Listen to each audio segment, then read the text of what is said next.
This is Cape Talk. Cape Talk. And in our health segment today, we want to talk about an issue affecting women's health that we don't talk about that much, to do with our hearing, and specifically a concept I'd never come across before, that what happens with our hormones can impact what's going on in our ability to hear. You think about it, hearing loss is something you kind of expect to happen naturally with age, but for women there are actually some additional factors that might bring that on sooner or trigger it at particular times of life. Hormonal and biological changes that actually impact the delicate structures involved in how we hear. And there's also the factor of more and more women working in noisy environments where they might be exposed to hearing damage. So there's quite a lot for us to chat to us before the end of Women's Month, and I'm delighted to have on the line with us via Zoom this afternoon Olivia Blackbeard, who is Head of Audiology at Spec-Savers. And I know that's a bit of an anomaly for some people, Olivia. Spec-Savers are not just about how people see. We're also today focused on how people hear. It's a pleasure to have you with us. Welcome. Thank you so much. Thanks. Olivia, before we talk about the hormonal aspect, let's just start with some basics and talk about early warning signs of hearing loss, because I think a lot of, people generally, but women particularly, tend to sort of dismiss them, brush them off, maybe notice it, but think that's just not something I have time to pay attention to right now, and it's not too serious. What are some of the early signs, though, that your hearing is actually starting to decline, that you'd like to flag? Yeah, that's definitely the case. So we always end up looking after everyone else instead of ourselves. So what I normally tend to say is that if you start missing out on conversations, if you are starting to ask for repetition, increasing the TV volume a little bit, and just noticing those little things, even if you're in your car and you're starting to struggle to hear your kids in the back seat, those are the little kind of things that are indicators that your hearing is starting to deteriorate. And should you act on those immediately by going to get your hearing tested? So at the very least, you've got a baseline for monitoring further progress or deterioration. At what point should you really go and get a professional assessment done? So you should actually be going to get your hearing tested from anything from the age of 30 to 40. You should be testing it annually. And with that, you can even just do a free hearing screening, just to have a quick baseline, just so that you know your hearing status, so that you're aware that if there are any changes, you at least knew what it was back when it was within normal limits. Okay. You say a free hearing screening. Where does one get a free hearing screening? I'm sure there'll be lots of people going, goodness, a free anything medical is quite a rarity these days. Yes, definitely. So any of the Spec-Savers which are connected to Audiology offer the free hearing screening. Okay. So there's over 72 across the country, and our website will tell you everything about where the closest one is to you to have that free hearing screening. And it only takes about 2 to 3 minutes. It's very, very quick. And your audiologist will be able to help you from there. Okay. And just to emphasize, please don't put it off. The stats tell us apparently that there is something like a 7-year average gap between people first noticing that something's different with their hearing and actually seeking professional help. I mean, that's an extraordinarily long period. You already said, as you've said, busy, particularly for women, I understand, very busy. You put yourself last. You're tending to everybody else's health needs first. But 7 years is an extraordinarily long time. Olivia, are there other factors that play there? Do you think people don't want to face up to the fact that maybe their hearing is changing?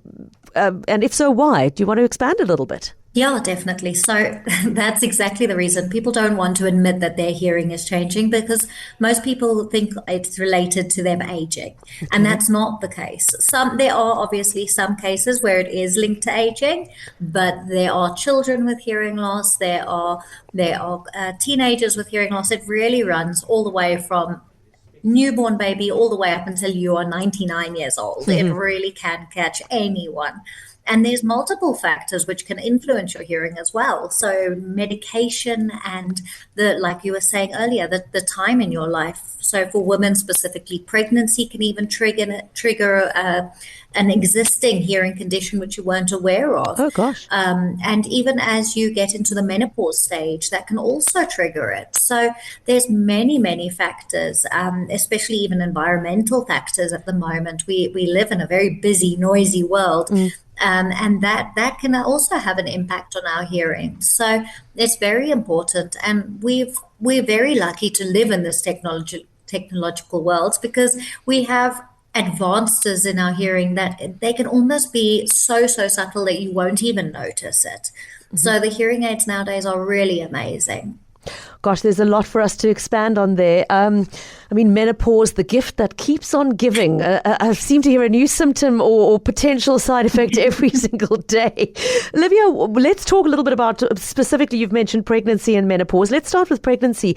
What is it about? Is it to do with the hormone surges, or is there more to it than that? What is it about pregnancy that could potentially, you said, trigger an existing hearing condition? How does that actually happen? Yeah, so you've got significant fluid fluctuations when you're pregnant, and a lot of vascular changes as well. So when that happens, your body can temporarily aggravate pre-existing ear conditions, and that makes the temporary hearing shifts a surprisingly common yet overlooked symptom for expecting mothers. So what happens is that your hearing literally shifts into the negative, and that you start to then struggle to hear things you would normally be able to hear because of the blood flow in your body. Gosh.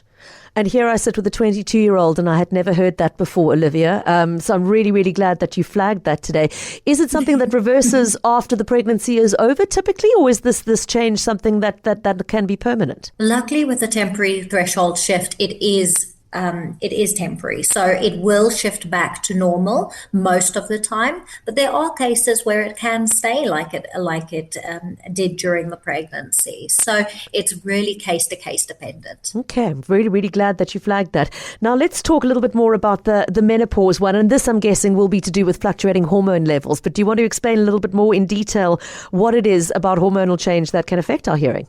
Yes, of course. So we've got a natural decline of key hormones like estrogen and progesterone, which also, again, reduces the blood flow and increases oxidative stress within the delicate structures in our inner ear. And that's what affects the acceleration in hearing decline.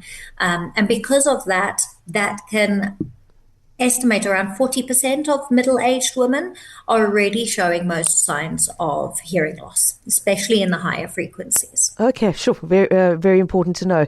Now, the third thing you mentioned was environmental factors. And I think, I'm married to an engineer who's worked his whole life in noisy industrial environments. So I'm very, very well aware of that kind of environmental noise. But Olivia, as you said, it's not necessarily at that extreme that hearing loss is possible. I mean, obviously working in an industrial environment with heavy machinery and hammering, and anyone who's lived through a building site knows how disruptive that can be. And if you were susceptible to that, exposed to that every single day, of course there's a risk of damage. But are we perhaps taking it for granted that it's only in extremely noisy environments that damage can happen? Do you want to flag any other risk factors that maybe we minimize too much? Yeah, so even the use of headphones, just like both of us now are currently wearing different types of headphones, but both of them can affect our hearing. If you are wearing headphones for a very long period of time with loud music being put into your ears, that will affect your hearing. So when you're wearing headphones, you should be listening to the 60-60 rule. 60 minutes of headphone time usage for 60% volume. If you are sticking to that rule, then you should be okay. You need to have that relaxed environment in between where your hearing can settle back down and those little inner hair cells can just settle back into their original position. So it's not a permanent shift. But apart from headphones, just going to the gym with the noisy environment around you, and going and to the movies and having that loud speakers playing, or going to clubs and things like that, all of that is going to affect your hearing. You've got to make sure you have breaks in between loud volumes. Okay, 60 rule. Did you hear? Please make a note. 60 minutes for 60% volume as your maximum before you step away and take the headphones off. And please note, anybody with teenagers in the house, make sure they know about that as well. Lindsay asking a very interesting and pertinent question on the WhatsApp line. She says, if hearing decline can be hormone related, does HRT make a difference? She says, hearing aids are so expensive. I'm so hoping that perhaps HRT can help instead. Great question, Lindsay. Olivia, would you like to respond? Yes, of course. So it may affect their hearing it may benefit the hearing a little bit, but overall, the changes are going to be there. They're going to happen because, unfortunately, the HRT doesn't make it normal. It just limits the degree. Okay. So you are going to have those changes. So if you are on medication or if you're not, I would recommend having your hearing tested to see what your baseline is, and then go every year to make sure there isn't a change. Okay. Sorry, Lindsay. I know not the magic wand answer we were hoping for, but there we go. It's better than nothing, I guess. Charles mentioning a condition I've never heard of before, but he writes in to say, I lost my hearing in one ear overnight due to sensorineural hearing loss. He said, I literally woke up in the morning and it was gone in one ear. For us laymen who've never heard of that concept before, Olivia, can you tell us what that's about and how common that is, please? Yeah, so sensorineural hearing loss can be linked to many, many things. But what it basically is you've got little hair cells inside the inner part of your ear. Mm-hmm. And those little hair cells, they get damaged. Just like your hair naturally can gray over time, or you can lose your hair over time, it's the same with those little inner hair cells.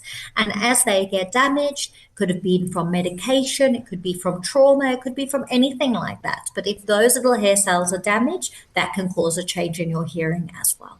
Okay. Charles, thank you for flagging that. It's not something I was aware of, so I appreciate your WhatsApp. Now, Nanushka, picking up on something you said earlier about the fact that medications can cause hearing loss, and she said in her case, her sister was given eye drops for glaucoma, which impacted her hearing quite severely. She's just making the point one really needs to ask questions about the side effects of such things.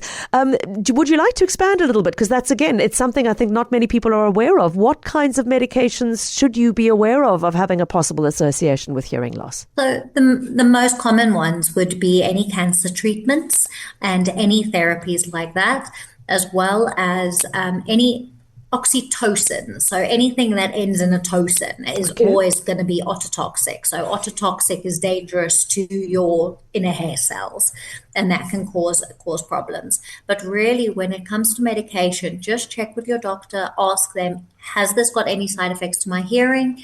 Go for your hearing test before you start taking the medication. Mm-hmm. And then when you're finished taking your course of medication, then go again just to get that check so you've got that understanding. Okay.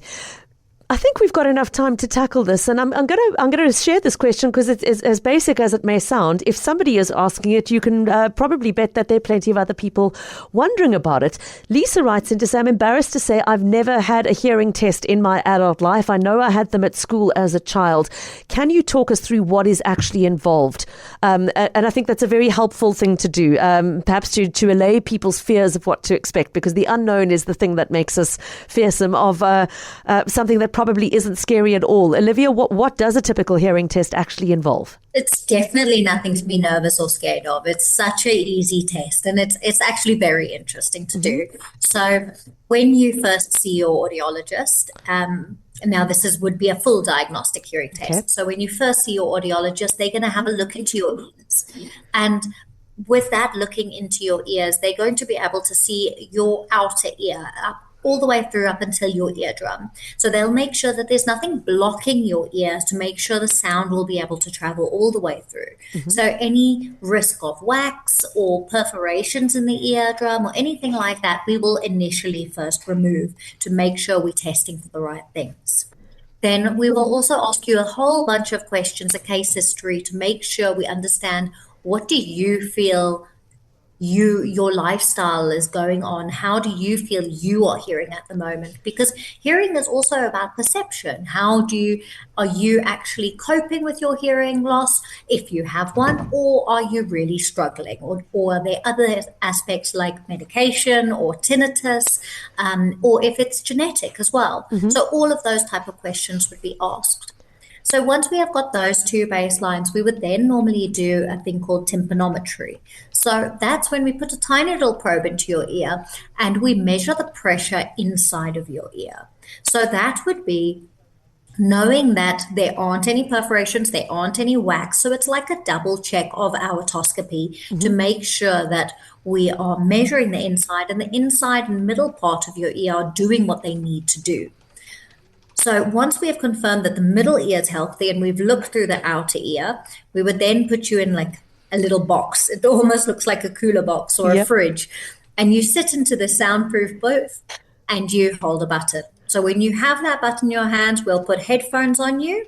And as we present the beep, with some audiologists start with right, some start with left, and then they press a button. And if you hear the sound, you respond by pressing that button. Okay. So we'll go louder, softer, higher pitched, lower pitched, and get all those ranges to make sure we're measuring throughout the whole scale so that we can hear exactly what you are hearing as well. So once we have got those thresholds, we would also do something called speech testing. So this one was always entertaining because we say a list of words to you and you repeat them back. So how I got into audiology, my dad is deaf, and he always responded with some very, very funny things when he went for his hearing test. And I thought that was the best part of the hearing tests, listening to my dad completely fail this test, even though he's so smart. So it's a lot of fun. It's a lot of interaction with your audiologist. You've got to have a really good relationship with them. And all our audiologists are really, really involved in the patient's journey from the start to the end to make sure we're with you. It's a change in your life, and it's a big change. And you'll be surprised that we see you for the next 10, 15, 20 years. So it really is the right thing to make sure you have the right audiologist. And just to sum up, I mean, Lisa, from what you've heard of that detailed description, it's non-invasive, it's not painful, there are no needles involved, nobody's going to be holding you down, doing anything uncomfortable. It really is, and I can vouch for this because I have been through the process myself relatively recently. It's a really interesting test to go through, and it sounds like if you find the right audiologist, a sense of humour thrown in for free as well. Olivia, thank you so much for joining us today to speak about this broadly. We're getting lots and lots of questions on the WhatsApp line about tinnitus, so I think I'm going to have to book a follow-up conversation with you at some point just to talk about that subject alone. For now, though, we really appreciate your joining us this afternoon, and thank you so much for your time. Of course. Thank you so much. I appreciate it. Enjoy your day. You too. Olivia Blackbeard is the head of audiology at Spec-Savers.